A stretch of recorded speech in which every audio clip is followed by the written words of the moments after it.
19 My colleagues and interpreters. There were a lot more translators I have worked with than those that are going to be the part of this chapter. Only those who undoubtedly had left marks in my memory. Shall we? 19.1 Christina. It's not her real name. Okay. And soon you will know why. She is still in the translation busyness. She is an aging but respectable lady now. I didn't like her when I first saw her. With her there was something on the verge of an incredible beauty and ugliness in her. She reminded me a bit of Jacqueline Onassis Kennedy, a bit of Tina Kandelaki. Fucking Google it if you don't know Kandelaki, the odious but very beautiful pro-Putin journalist, and there was something frankly whorish and vulgar in her appearance. In fact, she was a bona fide whore, all right, with all the accompanying attributes.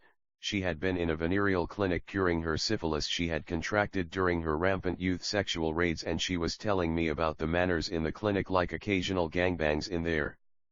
Same vulgar were both her speeches and the way she was carrying on. She could speak prison jive. She apparently had this from her older criminal brother. And she looked definitely older than she really was. Traces of her violent youth. It was evident that she was still beautiful just 5 years before I met her. She might have been looking fantastic. I only saw her fabulous beauty traces. Judging by her pictures, she was a mouth-watering lady with seductive shapes. She had been through the hormonal injections back then, as she was saying, commenting those photos she was showing. When I met her, she was, well, not skinny, but too thin in flesh, and, because of this, probably, her head looked a bit disproportionately big to her body to me. By the way, because in many ways she looked a lot like that fatal Julia. Both were short, dark, both had elder brother criminals, and both could speak prison jives for that matter, and I had strong repulsions for Christina speaking it. It sounded really ugly on her. Both were born in the early summer, both were smart but with rats in the attics, both with ages hit in religion, and both looked doomed to a lonely old age, and they both probably will die of cancer. Personally, I don't wish that to either of them. I want them to live long. Just heard things about either of them. They do not know each other. They may meet someday. It's a small world. Especially for the translators anyway. And both were whores. Each in their very different ways though. Both, I am sure, in their heart wanted an empyrean love, but Christina also liked what she was doing. As for Julia, it was a pure love, what she always wanted, the big and clean as it goes. Both were unmarried. I wouldn't qualify Julia's so-called husband a true husband, so none of them had their regular sexual life. Especially Julia, as she regarded sex a pleasant but dirty procedure, a sin, so she tried to fight her libido with very mixed success. Julia would have, like, 5 to 6 times a year of her sexual life. With long breaks between them, she confessed that she was carrying a vibrator along with her whenever she goes to work for long hitches. For some reason, she had no sex with her so-called civil husband. You read about it in the chapter about her. And Christina just loved sex. First, when she was still beautiful, she slept with the joint venture CEO, an expatriate. Then, with the age her statute would go down to the drilling superintendent, her boss. Neither would she loathe translators for a change. Okay, in the hope that this book will be printed someday, I still can't write down about everything I know about her here. They had significant difference though. Christina drank and smoked a lot. That wasn't the case with Julia. This one always drank very moderately, though acted like not every drunk would. It probably had to do with her borderline personality disorder case she apparently had, and she did not smoke at all, and therefore looked better for her age. Christina was a colorful lady in all respects, and perhaps it would be difficult for me to fit her into a compact chapter, but I'll try since I have not much of free time. Christina and I worked in a joint oil-producing venture where I started to work with Buster. She was assigned to the drilling department run by the 2 rotating Western superintendents. She and I hit it off fine. I even tried to seduce her once when she was visiting me after a very good hip pocket deal I had, and I asked her to replace me because I had to go to my real work. In fact, She wouldn't mind it at all, but she honestly warned me that changing our status from friends to lovers would bring us to some dangers and risks, as the office romances always do. Was I ready to face this risk? Wise girl. She sounded convincing. I wasn't prepared to face all this. That's exactly what happened to me with this crazy Julia. Anyway, she had her kind of sex tourism in Montenegro, at the height of sanctions against Serbia-Montenegro country. She had fallen in love with this country and the people, and she took their side to heart in their war with the rest of ex-Yugoslavia. This country and, to a less extent, people didn't care much about Serbia then and joined the sanction against that country. Christina emotionally denied all of the Serbian army atrocities in Bosnia the whole world widely wrote about. And she adored the Serbian Shamil Basajev 21, Arkan, an ethnic Montenegrin who ferociously fought for the Great Serbia cause. In time I stopped any relations with her after one abomination she had done to me. I myself was good too. I have laid myself open to her. Sometimes I really don't seem to have any fucking brain or get it completely shut it down. Or is it my idiotic desire try to look good for all? Okay, here's what happened. There were fewer expats, and once inevitable a question to cut translators arose. They were going to cut Christina, with her back-to-back Lena * no one could tolerate, and we with Sergei were supposed to stay. It made sense, actually. I was a local and I thus would cost less to this 21, a well-known Chechen terrorist who seized a hospital with hostages in southern Russia and demanded to end any military actions of Russian federal forces against independent Ichkeria Company. And besides, they didn't have to pay me for my tickets. It would have made even more sense if they had me working 5 days a week. But, oh, well. I was on my days off when Sergei called me and offered me to join them on the booze. Christina would be there, Liza the beautiful phone operator who loved to drink, the usual company, and I was ready for fun. Why the hell not? And off I went, stupid. The timing was just perfect. Sergei was a good friend of the oil production facility chief, and he had closed his eyes on many things Sergei was doing wrong, like drinking at working hours in his workplace. But because of his constant drinking, he had let his chief down big times more than once, and after failing to prepare for him some very important documents for a presentation, their relation had significantly cooled down. And I knew that. What the fuck was I thinking? Well, I didn't know that since that his chief had been waiting for an excuse to get rid of him, along with geologist whom they hated too and who was supposed to join us as well. And he gave him such an excuse. And I got into hot water as well. Christina was the only one who in fact has gotten away of all this mess. Normally I am not a conspire theorist, but it looked like a setup to me. It all started well, as usual. Someone, I suspect that it was a security head, who was sitting with us but did not drink, had informed the chief on what was going on in the field. They got us all. We, of course, went into hiding, but it did not help us. They found us all and a doctor had run all the tests. The result was, as I said, Christina, who drank at work on her days on, stayed, the rest of us were fired.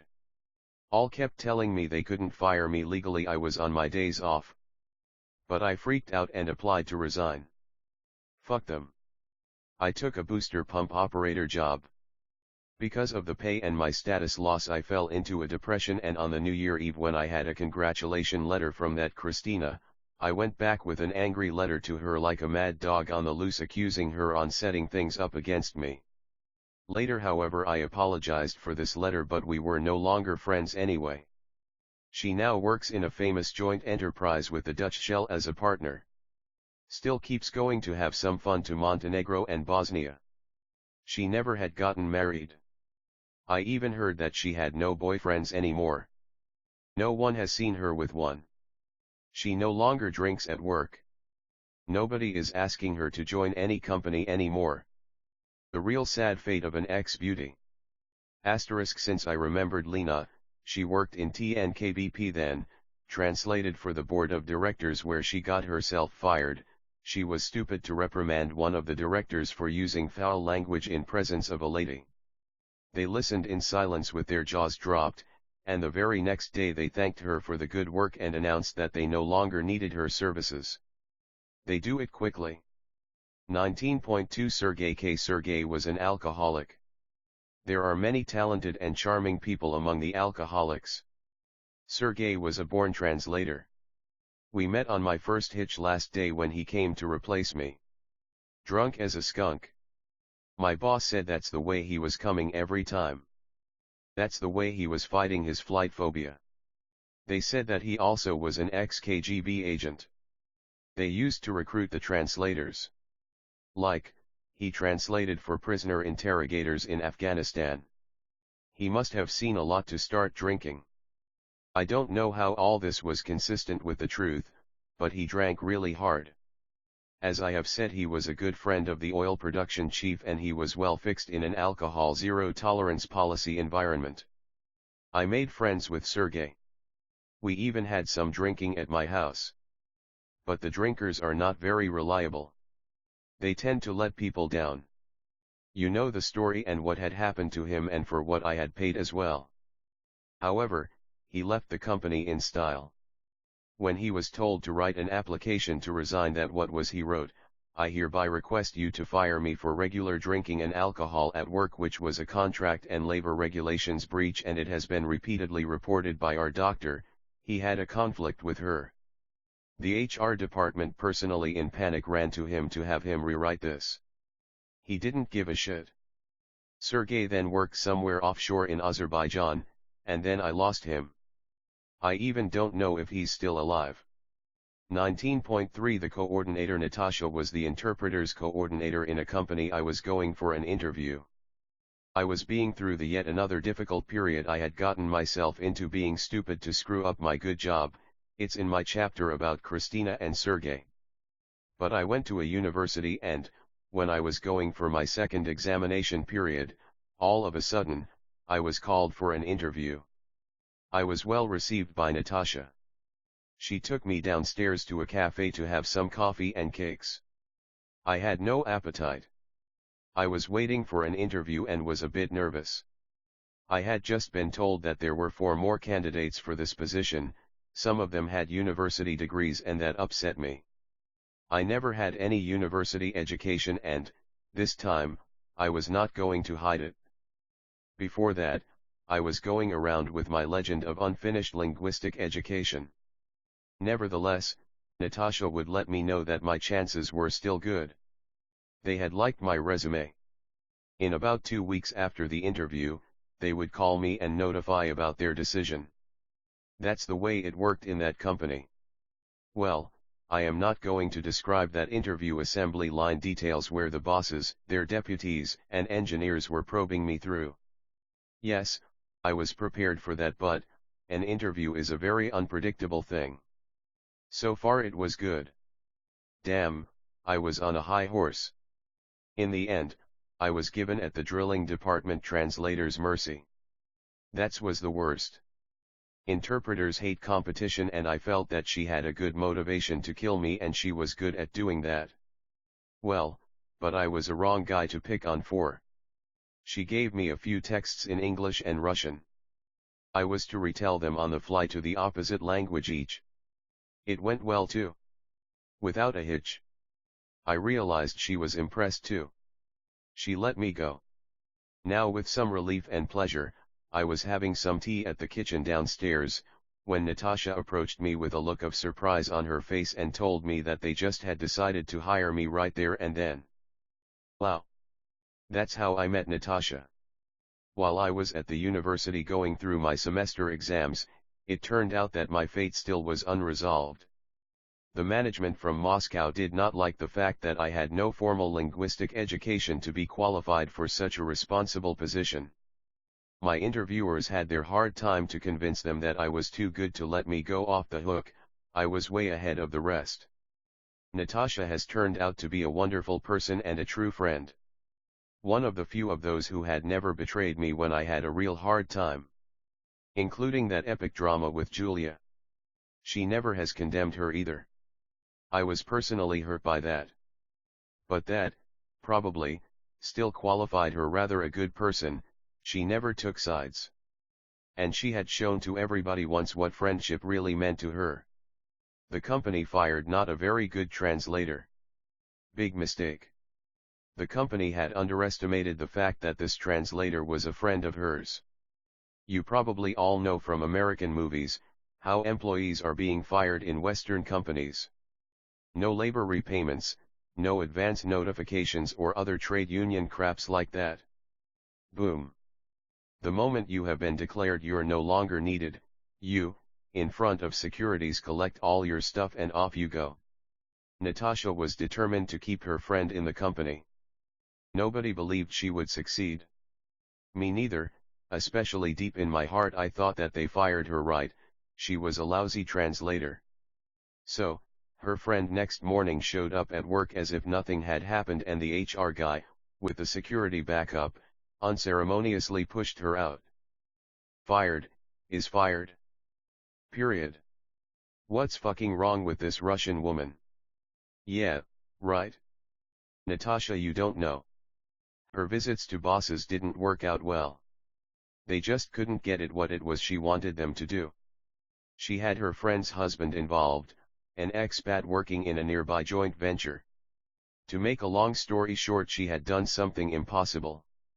The very next day, the same HR guy personally, almost holding her by the hand, brought the fired lady back to her workplace, and announced that she was the company employee again.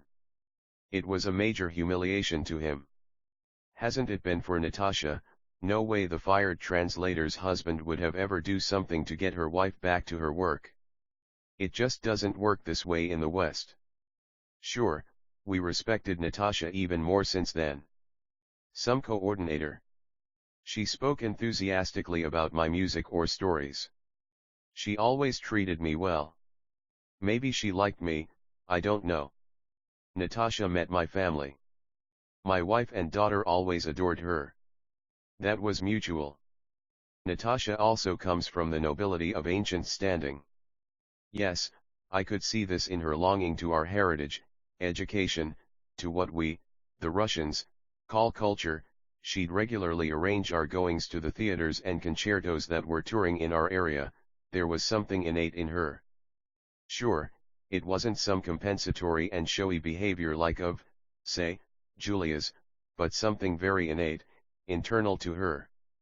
And her taste for philanthropy, her indifference and even contempt to money, which she never had enough, somebody else seemed to need them more than she did. But there were things in her that, in my view, had little to do with the aristocracy. Her love for the TV shows, for example. When in this country we still had running the Brazilian or Mexican soap operas and our people still readily consumed them, she never missed a single episode of those. And she also turned out to have that very folksy susceptibility to unbridled propaganda of our vile television. Well, the aristocrats are still the same people as the rest of us. We worked together in the next company. For Mark. Natasha was quite critical, even suspicious to Putin at first, but she was sympathetic to Lukashenko. Well, I didn't like that, but still, I could live with that.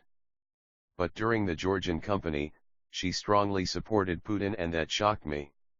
So, during Putin's Crimean adventures, Natasha's support hadn't surprised me, but still, I was upset even more by that. And those were the sanest people of Russia I knew. Where were these people's brains? We had that already in our recent history. Okay, the persons of humanities bent don't know the second law of thermodynamics, but aren't they supposed to know the history? What's the matter with all you guys? It's sad, but it is because of you, Natasha. During the Crimean and subsequent adventures, when this country unitedly was going crazy, I completely lost desire to communicate with any linguists, writers, lawyers, and other philosophers, since I've got a nasty suspicion that one to master those professions shouldn't necessarily be smart. Just to have a good memory was good enough. At the same time, I first came to a seditious thought that maybe my sister, to whom I never talked all this time after her ill-considered phrase that she didn't like the Russians, was not so wrong. Sorry about that, Natasha, I still love you, but your pro-Putinistic position has gone way too far for me to stay in touch with you. 19.4 Pavel was my back-to-back in this company. I seem to be very lucky to have drinkers for my back-to-back. Or does it always go with the job? I have noticed that the likes of us drink significantly more than the national average in this country, which is known for not being overly sober at all. Sometimes after translating for some idiot expats and their Russian partners not much better as well, I would love to get fucking shit-faced myself. Sometimes I even did so, to tell the truth. After Ron the Tyrant, I had my blood pressure high ever since. I went to work in this company right the next day after my birthday party. I hadn't even drank, so I wouldn't have any hangover on my first day. Especially as I turned out to get down from a mall straight to the ball. I even had no time to take my jacket off, as I got myself pulled to translate in a meeting to discuss a problem on how to best perform some very complicated cement squeeze operations to fix the casing leak. It was a tough meeting, but it was okay, I could handle it. And then I met my bosses and a partner called Pavel, who was eagerly waiting for me to hand me over his hitch. The workover department, as in drilling as well, translators' workday starts with translating morning reports. I didn't see any. Good, I'll put things in order. I didn't see any approved workover programs for translation either. I wonder what the hell Pavel thought he was doing there then? He said he did some interpreting and correspondence translation. My bosses liked how I started. I quickly put things in order to my morning reports. Now, by the morning meetings, they all were translated and copies laid out on the conference room ready for the meeting, and I sorted out my work schedule, and, to a large extent, thanks to me, the efficiency of our department performance had increased. And I had established a good relationship with the team, both with our clients and contractors. Actually, I must say, it was the first company, a real West company, where there were so many translators in one place. It was a strong community with its own unique subculture. This was the period of my fascination with translators. I had a feeling of a certain cultural and intellectual advancement there. There were some religious nationalist freaks, anxious with their Russian identity quest among them though, but they had little clout over the community. Pavel was a funny guy. When he wasn't in a drinking bout, he drank just about 0.4 liters of vodka a day, having polishing it up with a fair amount of beer. If he'd break loose to real drinking, then it could be a problem for a company. Yet Pavel was available for prostitutes. He had them almost every night. They'd often come just to talk to him. Sometimes, charmed, they'd have sex with him on the house. He was a good customer, generous, and always gave them good tips, so they tried to be not too greedy on him.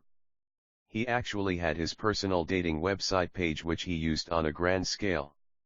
I remember him showing me off his letters he was sending out to the dating sites. They sure were funny letters. A single man with a good income wants to meet a nice girl. It was quite a typical dating letter, and then a bit about himself. I am not a drinker, but at holidays and with a good company I sure could have a drink or two, but no abuse. Amazingly, he himself believed in what he wrote. He constantly played around dating somebody, but there were none he was seeing any time long. Perhaps they didn't share his opinion on him being a moderate drinker. And he often was late at work in the morning. Natasha, the coordinator, kept constantly taking the rap on him, telling he had diarrhea or something. And his translations were terrible. With a hangover, as he himself admitted, he would have the prompt translation program do the translating job for him. We didn't have the Google Translator at the time yet, which kept getting better every year but still wasn't nearly as good as humans were. He was somehow getting away with that. He was a good guy, but he was a lousy translator at best, not nearly as good as Sergei the alcoholic I wrote about a chapter before. Pavel had either a hangover or intoxication state whenever I saw him. And we amicably admired his body cast iron physique. But everybody has its own limits. One morning, after yet another booze, he was taken to the hospital where he had been diagnosed with the acute form of pancreatitis. When we visited him in the hospital, he told us that his doctor had enlightened him that the real cause of his pancreatitis probably was not his excessive and heavy alcohol consumption, but it was probably the fat foods he ate yesterday, that tasty bilyas I had bought, which I gave some. After he was released from the hospital, he stayed clean for a week. Then he started a little bit again with some beer after his work hours. And he stayed away from anything salty and greasy. He had observed his strict diet, as per his doctor's recommendations. Later, however, he switched back to vodka again, but, still, he always drank, washing it down with buttermilk or yogurt. He remembered that yogurt was good to him. That's what his doctor said. Then they said he had stopped washing down his vodka, too much of trouble, too damn much of yogurt. Then, after being late in the morning again, he was fired. Even Natasha couldn't help him. However, when a new subneft project at Noyabrsk opened up, Natasha persuaded her bosses to hire him back for this project. They knew him, of course, so they were very reluctant to give in to Natasha. Well, he knew better with her. They have already unfired a friend of Natasha's once. But Natasha swore that Pavel would never drink again. Then people said he was drinking there his normal way. There he'd met Julia, by the way. She both admired and feared him. He spent his evenings with prostitutes there too. And he had himself fired again. Then he worked in Sakhalin. There was a real zero alcohol tolerance policy on an offshore drilling platform. So he would run wild at the airports. They said he'd even go on dates drunk as a skunk with those he had picked up on his websites. Then he disappeared. He wrote me a letter once. After surgery, he had been through a stomach ulcer. He weighed less than 60 kilos. No work and ruined health. That's what he had. I never heard anything on him since then. 19.5 Anastasia, she was my kind of a woman, some drive she had. She was big, yet she was a well-made one. I mean, she had a look. That was my first impression when I met her. One of my colleagues, noticing my look at her passing me by, played along with me saying, "Some woman, huh?" Yes, she was good. I quickly noticed though that men were avoiding her. One was imprudent enough to try to come on her and quickly had his ass kicked for that, what, according to his own confession, had cost him a few sleepless nights. Some said heard in the hallway her angrily saying to him, "I don't need any help undressing me." It sounded funnier and more ambiguous in Russian. What the hell is going on? One might have thought hearing it. That was a translator who, being naturally a sensitive person, only offered his hand to take off her raincoat when she came into an office she was to share with him. The message was given to all. Fuck all you debonair, if I don't like you I don't like you, and I don't care. These kinds of women are often known to drive themselves into a situation that keep men away from them, which is not good to them either. What happened to real men? Where the hell are they? Such women are usually motivated to become pushing themselves, aggressive even. They often take matters into their own hands. But it doesn't seem to help them a lot. Their requests were being high. So, they often end up alone. On the other hand, she, like Julia, worshipped the alpha males, the so-called aggressive strong personalities. Like Val, the talented geophysicist engineer, a Ukrainian who illegally had fled the Soviet Union to the West and even after the collapse of the Soviet Union was afraid to arrive in Russia for the first time, being pretty much sure he would be arrested by the FSB for that betrayal. Val, an aggressive dirty mouth, was a heavy drinker, hated both Russia and the interpreters, the non-profits, and he'd bring in the interpreting girls to his work. Russian men didn't like him either, but the women adored, and Julia naturally fell in love with him, although she didn't seem to have any affairs with him. Anyway, it was after Anastasia and Val had their affair. However, soon their love affair had quickly turned into a pure friendship, as Anastasia treated sex even worse than Julia.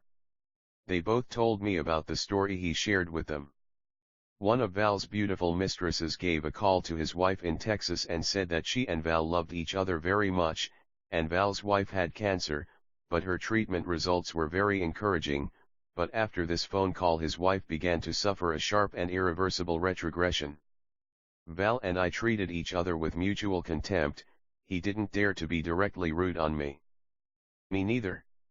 I mean, my hands sometimes itched to clean his clock, but I understood the consequences. He was one of the company's most valuable employees and one of the influential leaders. Well. Anyways. To me, however, Anastasia has always been good. She'd been ecstatic for my music, the MIDI files, some of which I sent to her. It felt good. Really. Encouraged, I was foolish enough to send her, as I thought, my good verse. Hey, check it out. There was no feedback from her. And then I realized I had just overdone it. She must have thought it was her my verses had been devoted to. I must have preceded such a thing with some kind of announcement or something at least. Well. I kinda even liked her. But I had nothing on her. Especially because I had a suspicion that deep down she was a little insecure woman, that she was hiding behind her external aggression behavior. And, incidentally, and that is typical for many, she thought, jokingly of course, but, as you know, there is some truth in every joke, she was a witch. You had a chapter on a real witch here. They think it's cool being a witch. She is one of those who would stop a galloping horse or rescue people from the burning houses. One day, she swam in the sea so far from the shore in Tunisia so she got herself blowing off the shore. She panicked when she was picked up by a youthful old yachtsman. An American, asked her the old man. Russian, said Anastasia. My hat, said the surprised savior. I never thought I'd see a day when I would be saving a Russian. It turned out that he was a German, possibly the former Wehrmacht soldier. We worked together for 2 years. Then she went for another country, but we still communicated and even, sometimes, cooperated. But, once, I had experienced one shock with her. Well, I am pretty much cynical myself, and I don't believe in people much, but it seems to be no bottom in people's disappointment there too. During Putin's famous adventures with the Crimea and Ukraine, I got into a very intensive and severe discussion with her on those matters. I am a consistent and long-standing opponent of Putin, who had implanted unprecedented corruption in this country and was leading it to a disaster. I noticed that Anastasia at some time had become a very pro-Putin person. She also thought Medvedev was a clever guy. Once during correspondence with her, she was very indignant by the fact she had not been issued a visa to England. She resented it. Julia, when we were still friends, commented that they, apparently, had dug something up on her in England, implying that Anastasia might have been involved in some corruption practices. She was translating some state oil and gas megacontracts after all, so she might have been in some sort of illegal dough-cut practices. Well, Julia was a well-known conspiracy theorist, so I didn't attach any importance to it.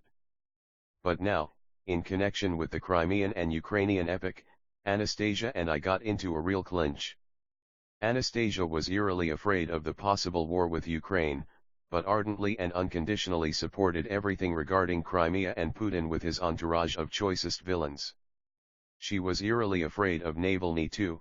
She said she had a Canadian passport and, if Navalny is elected a president someday or something, she'd never set her foot in Russia again, and she had claimed there were reasons to lock Magnitsky up in jail. For me, it was a red line she had crossed. Implying that having killed Magnitsky in Russian jail was the right thing to do. Fuck me.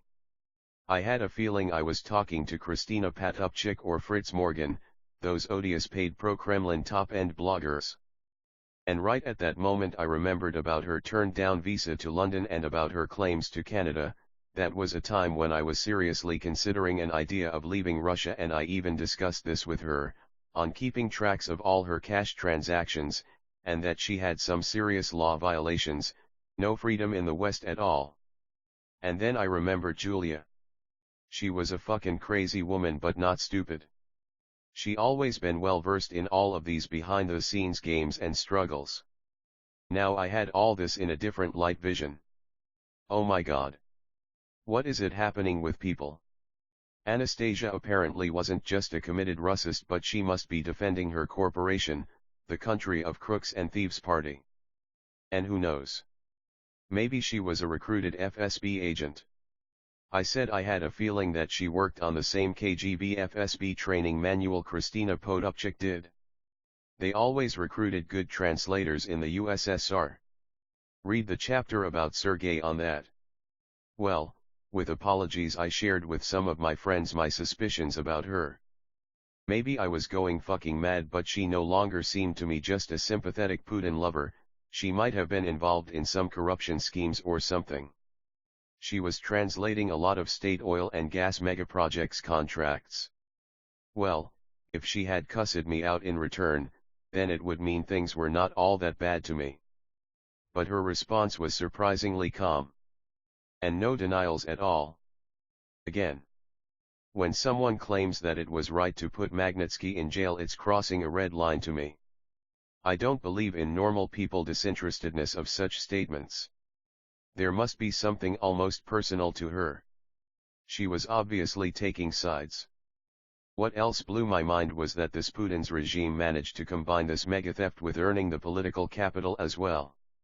While preparing for the Sochi Olympics, they stole for 10 more Olympics, but also Russia was well ahead of the rest with medals. They just kept getting away with that. That apparently had Putin's head blown away, so he invaded Crimea and then turned to Ukraine. And all that happened to a great deal thanks to his electorate such as this Anastasia. Oh, Nastia, Anastasia, what had happened to you? You used to be a normal human being. I really hope that you'd read this book one day. When I am writing this book, I don't know what is going to happen to this country and us in 2 years, but I know for sure something will happen and all be very different, and, I hope, you would be ashamed of what you have said and claimed. Anastasia. To like any power for me was a bad taste. To love the power the way you did it was twice as disgusting. He has baggy skin under his eyes. He probably hadn't had a good sleep, poor dear. That was disgusting to observe. Ugh. You'd probably prefer to forget about that in the future, but you will not. I'll see to it. When I think about Anastasia, I can't help noticing that she had some similarities with that of crazy Julia, except when she was young she was pretty and could afford not to chase men. Julia always did. The way both of them bowing in a very animal level and style before alpha males. I'm not saying that this is definitely a bad thing. Most women do it to some degree, but for Anastasia and Julia, it was too conspicuous and so unpleasant to watch them doing it. 19.6 Olga. It's hard for a cynical and disturbed person like me to write about such holy beings like Olga. Olga was a friend of that abnormal Julia. She was a religious woman. She was an unusually religious woman. Who is an ordinary religious person? The one who loves to sin and repent, the one who would have to sin, in order to repent. When I tried to quit smoking, I would only smoke when I drank. So, I would drink to have an excuse to smoke. Do you see what I mean? She was special. She would never sin on anything but always repented. Characters of her kind are typically a pain in the butts to normal people.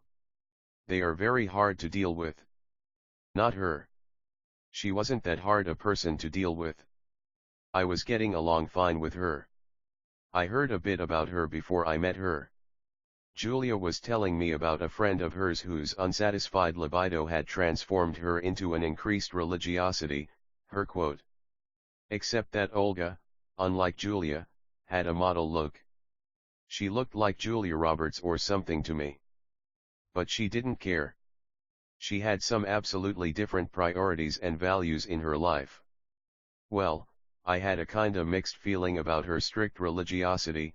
Damn, it was a shame, to tell the truth, but what I liked about her were her internal consistency and uncompromising firmness, yet without that aggressive fanaticism. It is not easy, I know, to be an uncompromising person. You have to be aggressive to hold your ground, but she managed to keep her aggression down deep inside her. I was charmed by her soft attempts to try to get me closer to her, not faith, no, closer to circle of her friends if you will. Not too often, but once in a while, she would send me Orthodox churches pictures and things related to her religion. And, one day, she invited me to visit an Orthodox Christian society to watch a movie with its subsequent comments and discussion. Very politely I turned her down, saying that I still wasn't ready for things like that. She never tried this on me again. I felt it was a shame to have our dominance differ that much. I liked her. I was sure if she found somebody mentally close to her, there would be no happier couples than theirs. Yeah. It was a shame. Especially that she was very consistent with my canons of beauty and health. The first time I saw her, when Julia, leaving our company, asked me to give her back some of the stuff that she had borrowed. I didn't like her when I first met her. She was a very unsmiling lady.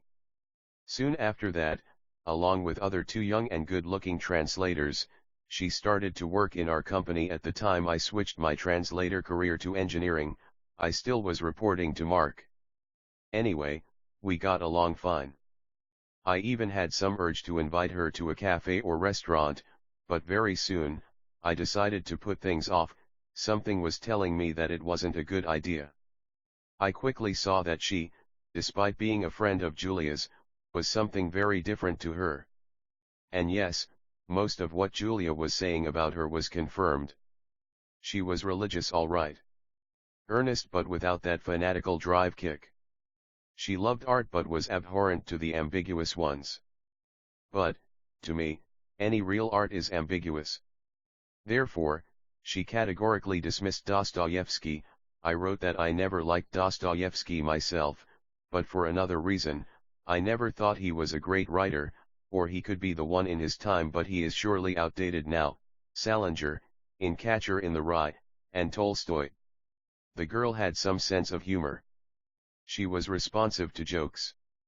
When I left, she wrote me a very professional letter of recommendation in English for me. I had it signed by Mark. We never were in touch since I left, but I always keep my warmest feelings towards her.